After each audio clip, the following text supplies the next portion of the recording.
अगर आपने अभी तक हमारा चैनल सब्सक्राइब नहीं किया तो अभी सब्सक्राइब करें और बेल आइकॉन को क्लिक करके डीजे विनय कुमार चूद चूद कर तू रांड हो गई। अरे चूद चूद कर तू रांड हो गई। चबूतरे से बड़ी तेरी गांड हो गई। थोड़ा और चोद लूं बस यही ठानी है मैंने। ए जिंदगी थोड़ा रुक जा, अभी हार कहाँ मानी है मैंने।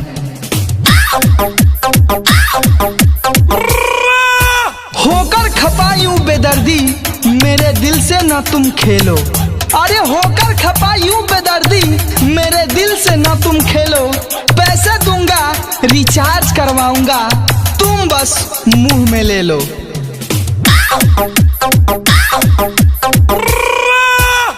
पुरानी होकर भी खास होती जा रही है। अरे पुरानी होकर भी खास होती जा रही है। चोदने की मोहब्बत बेशर्म है, ये तो बेहिसाब होती जा रही है। डीजे विनय कुमार जरा गौर फरमाना कि मार मार के मुंह उसकी याद में हम तीले हो गए। कि अरे मार मार के मुंह उसकी याद में हम तीले हो गए और उसके छेद चूद चूद के पतीले हो गए।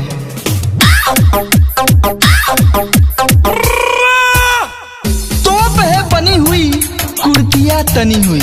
अरे तोप है बनी हुई कुर्तियां तनी हुई। कौन इसकी लेगा आज, बात है कोई ठनी हुई।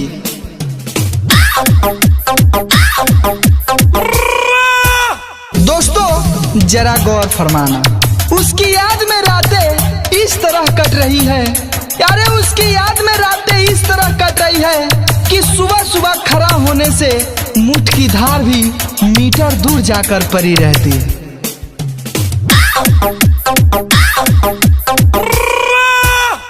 अर्ज किया है तेरी याद में, अरे अर्ज किया है तेरी याद में। पहले रोया कोने में फंस फंस के, फिर हिलाया जाने मन कस कस के।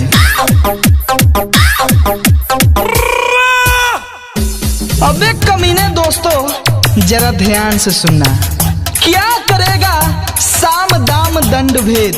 अरे क्या करेगा डीजे विनय कुमार जब किस्मत के मटके में ही हो बड़े बड़े छेद।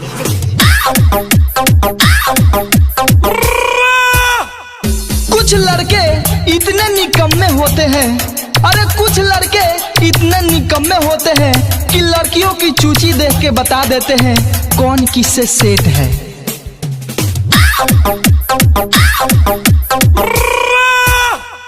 दोस्तों एक बात बता दूं आपको, उजाले में साथ देने वाले तो बहुत मिल जाएंगे।